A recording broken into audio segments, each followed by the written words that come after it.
The act of sensing space tends to slow the brain waves down and start to suppress the analytical mind. When you're in survival, you're in stress, you're overly analytical. And our research shows that if you're analyzing yourself and you're analyzing the problems in your life within that aroused emotional state, 100% of the time you'll make your brain worse. You'll drive it further into those high beta states. And that's like driving your sports car in first gear on the freeway. It just won't work in time. So as you broaden your focus and you sense nothing, the act of sensing and feeling causes you to stop analyzing and thinking, and your brain waves start to go down into a slower brainwave state, and you get past the analytical mind and you move into what's called alpha brainwaves. Now, alpha brainwaves, in beta, your outer world is more real than your inner world. In alpha, your inner world starts becoming more real than the outer world, and the voice in your head, that default that's talking to you all the time, tends to shut off, and the brain starts to imagine. It starts to see in images and pictures. That's alpha. It's an imaginary state. It's a creative state. But when you're sensing space, what happens that's so unique is those different compartments of the brain that were subdivided when the person is sensing space not only moves into alpha, the brain starts to synchronize. The different communities of neurons that were firing out of order start to resonate in coherence and order, and the front of the brain is starting to resonate with both sides of the brain, and all of a sudden you're seeing more community of neurons coming together, and what syncs in the brain links in the brain. Now, when the person has coherent alpha brainwave patterns, now all of a sudden the brain becomes more integrated, and they can start to hold an image and focus or dream or imagine. We all do this when we're driving in the car on the freeway, okay? There's nothing wrong with that. But then if you can get your body to relax even further so that it's in a light sleep, that it feels so safe that it could actually rest in a light sleep while you're conscious and awake, relaxed and awake, you're in a brainwave pattern called theta. Now, in theta, lights go out in the thinking neocortex. The memory bank, the autobiographical self, is literally shut off. Your connection to the environment, to your body and to time, literally changes. If lights go out on the neocortex, then you get beyond your identity. And we see then, when a person's in theta, the door between the conscious mind and the subconscious mind is wide open to information.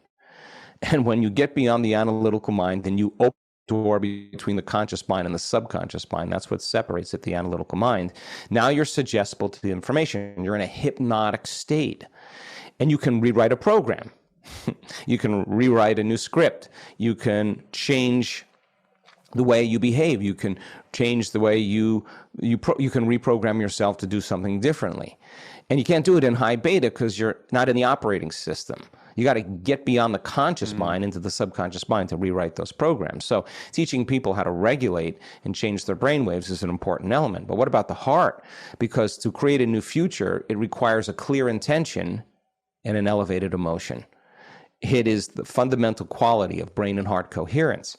So then can you practice breathing through your heart and practice regulating your heart and practice bringing up these elevated emotions and feel it with your heart? And our data suggests that if you place your attention on your heart and you just do that for a few minutes, you'll actually give the heart a very low frequency, and that very low frequency is indigenous to the energy of the heart. So the heart starts building a little energetic field. Once that happens, the heart will inform the brain through the afferent fibers. They'll say, it's time to create, or it's safe to create. And when the heart gets coherent, it sends a very profound signal, like grabbing a big sheet and giving it a little whip. There's a wave of energy that goes to the brain, and all of a sudden you see the heart and the brain start synchronizing. And now we're in a creative state. And the heart produces an external magnetic field that's up to 3 meters wide, and now we start feeling more whole. Now we feel like our future has already happened, and we're no longer looking for it. Why would we look for it if it felt like it already happened? And we're really relaxing into the present moment. So teaching people how to regulate their brain waves and move into these slower frequencies. People get really good at it, and we have the data that suggests you could be 91, you could be 7 years old, you could have a disease, you could not have a disease, you could eat gluten, not eat gluten, you could eat meat, you could drink wine, you could smoke cigarettes. It doesn't matter. It's just people, once they learn the skill on how to change their brainwaves, they can open the door between the conscious mind and the subconscious mind. But intention is not enough. Intention is the directive. It's like the electrical charge in the field. The elevated emotion is the magnetic charge. It's what feels like the future has already happened for us. So brain and heart coherence, when you do that together, in a sense, you have a Wi-Fi signal. The body's emitting information and energy. And so we teach that as a way for people to really practice getting beyond their analytical facilities. And when they're able to do that, as we said over and over in this talk, it just becomes natural. It just becomes automatic. It just becomes a skill. I know you and your team teach a lot of these methods and meditations at retreats in all kinds of different ways. For someone who feels inspired by what you've said and thinks, you know what, I want to dip my toe in here. You know, meditation is all the rage these days. Many people from lots of different fields are talking about it. Is what you teach a specific type of meditation? Do you feel that all kinds of meditation have value for people to at least get going on this journey of opening up to space and just stopping the analytical mind? You know, I mean, if the environment is so seductive, you know, and if our body has been conditioned and habituated to be the mind, and we're either living in the predictable future or the familiar past, it makes so much sense to start our day to disconnect from the environment, to settle our body down into the present moment and get beyond its drives, its emotions and habits. That's the act, right? So we teach no specific form of traditional, cultural, religious meditation. In fact, that usually divides an audience. We look at the data. We look at the data and we look at what exactly it is that either I say or the combination of everything put together with the sound and everything that produces these elegant states. Now, there's just not enough time, but I can tell you when a person gets really, really in the zone, they hit a really transcendental moment when they get to that point of theta and they go into an arousal.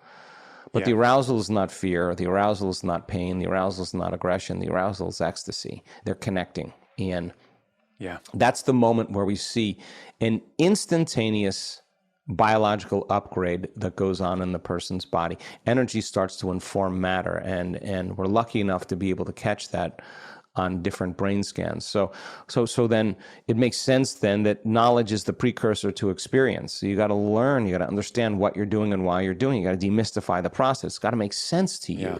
That's why we have so many men in our events, because the men love the science. They're like, I'm not going to listen to my wife. It doesn't make sense to me, but she's all intuitive and feeling. But this, I can do this. It makes sense to me.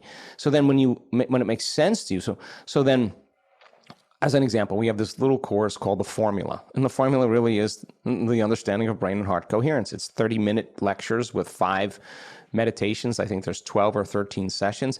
Easy, digestible way to understand it. Then once you understand the knowledge, you'll say, okay, let me try working on the present moment. Okay, now that I got that down, let me try this. And so we build, step by step, because I want to set people up for success.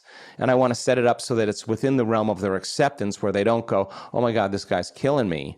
I got a busy day here and I can't sit here. But if it's in increments and it's digestible and you can understand why you're doing it and what you're doing it, then the how gets very easy. And that's what we want people to do, to experiment. Let me try this out for 2 weeks and let's see if anything changes in my life. If it does, I'm going to keep doing it. Now, so communities of people, we have, a huge community around the world. And what I love the most about our community is we're doers. They don't go, oh God, I got to meditate today.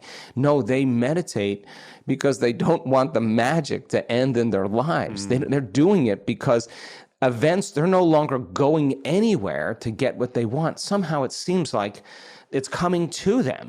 They're a magnet. Their synchronicities, the serendipities, the coincidences, the opportunities are coming to them as a result of doing the work. And now they're believing less that they're the victims of their life And now every coincidence, every opportunity informs them that they are the creator of their life.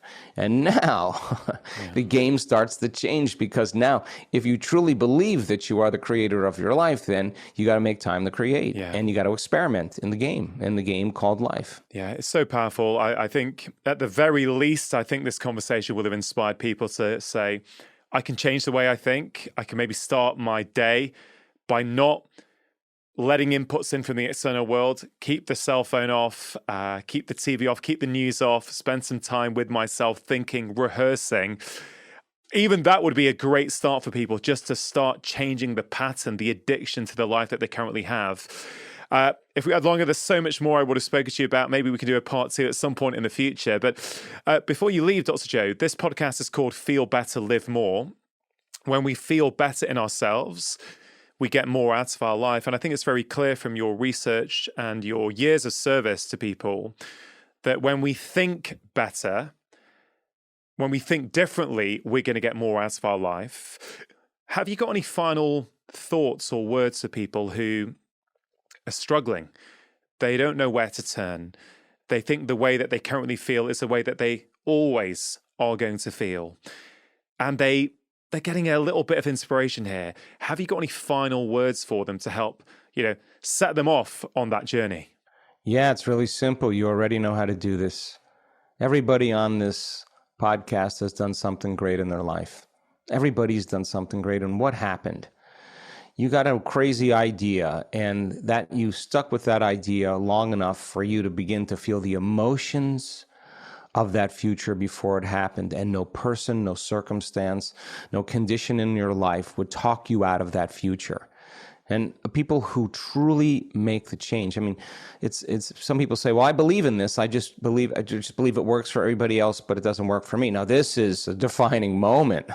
So you got to make a decision then. And you got to make a decision with such firm intention that the amplitude of that decision carries a level of energy that causes your body to respond to your mind, that the choice that you make to change your life becomes a moment in time that you never forget. And the stronger the emotion you feel in that choice, the more you'll remember that decision. And that's a huge explosion in the quantum field.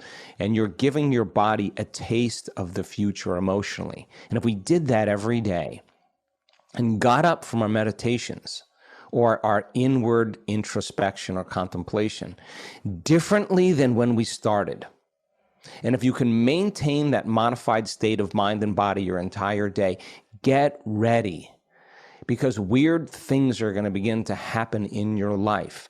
It's the law, and they're going to come in ways that you would never predict, that you would never expect, because if you can predict it and expect it, it's the known. It's got to come in a way that surprises us, that leaves no doubt that what we're doing inside of us is producing some effect outside of us. And the moment we correlate the changes we're making inside of us with the effect we're producing outside of us, we're going to pay attention to what we did and we're going to do it again. And that's when we start to become more of the creator of our lives instead of the victim of our lives. We know how to do this. We already know how to do it. The brain is wired to be creative. It's just that we have to learn how to break the survival state and those automatic thoughts and those habituations of behaviors and the emotions that we live by every single day, to a point that when we overcome it, we become somebody else. And who gets to be the beneficiary of that? We do. And then the people in our life that we love, and then our community, and ultimately the world. And we can, people in our work always say this. They walk back into their life, and people say, "Hey, what's up with you? You're different. What is it? What did you do? Did you look differently? What happened?" And they're like, "No." And what's happening is the person is showing up, and the person who's viewing them, the memory of them isn't fitting in any longer. The person's out of phase. We see people how we remember them, and all of a sudden something's different about that person. And why is that important? Because there's nothing wrong with reacting. We all react. The question is how long you react. If your response, like you said earlier, has changed to challenges or conditions in your life, and people notice that, You're giving them permission in their life to do the same. You're not saying, hey, watch me. Hey, this is how you need to change. This is the time in history where you say, let me show you what compassion looks like. Let me demonstrate leadership from my heart. Let me show you. I want to give you permission because of mirror neurons that this is the way it works. And what happens is an emergent consciousness starts to take place.